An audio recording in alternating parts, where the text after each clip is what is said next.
Today, we're putting the smallest electric car ever featured on this channel to the ultimate test, the Wuling Mini EV.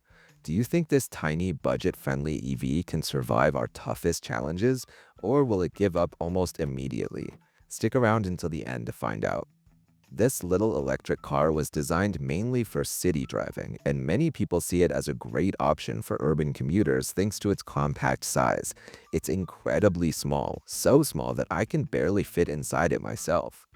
But its biggest advantage is exactly that, its size. You can park it almost anywhere, even in spaces that most cars wouldn't stand a chance of fitting into. That's a huge benefit, especially in crowded cities. Now let's get into our first test, acceleration and braking.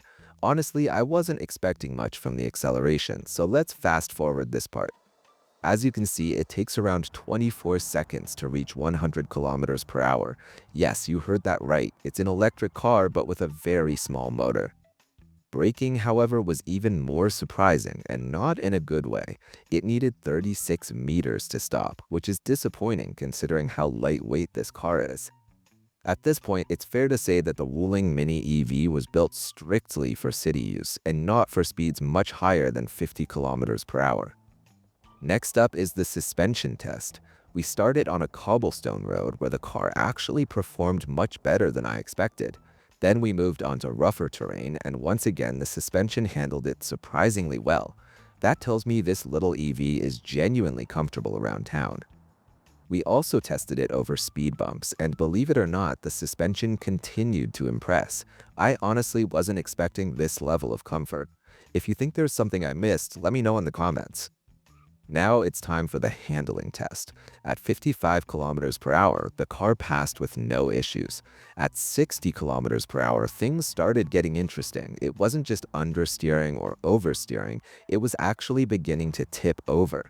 Surprisingly, it still completed the test. After several attempts, it even managed to pass at 65 kilometers per hour, but I definitely wouldn't recommend pushing it any faster. That's about the limit before rollover becomes a serious concern. Now we move on to the most exciting part, the crash tests. We begin with the roof strength test by placing the car under the crusher. The result was completely unexpected, 48,500 newtons. Believe it or not, that's even higher than what we recorded for the G-Class. I honestly couldn't believe it. Next came the rollover test. Even before the test started, the car looked like it wanted to tip over, but once we actually rolled it, the results were surprisingly good. Both occupants remained well protected, and even the doors could still be opened afterward. Now it's time for our main crash tests. First up is the 50% frontal offset crash. Surprisingly, the car held up quite well. Yes, the A-pillar bent slightly, but the passenger compartment remained largely intact. Keep in mind that the real-life version of this car is equipped with airbags, which would improve occupant protection even further. Then we increased the impact to 100% frontal crash, and once again the car performed better than expected. One interesting detail is that the steering wheel moved upward during the impact, reducing the chance of striking the driver's chest or head. That's a clever safety advantage. Next came the head-on collision with another vehicle.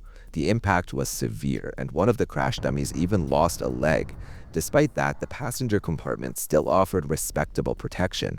Based on what you've seen so far, how many safety stars would you give this little EV? Let me know in the comments. Our next challenge is the rear end crash test, a scenario that's very common in city traffic. Once again, the Wuling Mini EV delivered a surprisingly solid performance. Then we moved on to the side impact test, where the car continued to impress. Its small size may have helped reduce the impact forces, but overall it did much better than I expected.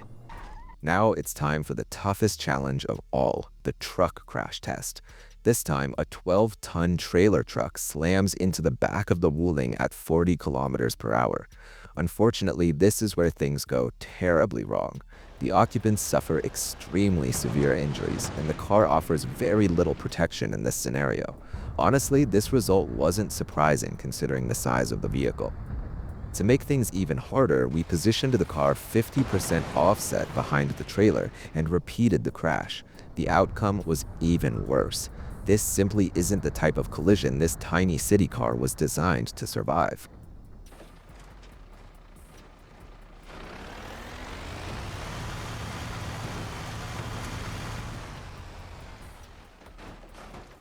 Finally, we tested pedestrian safety.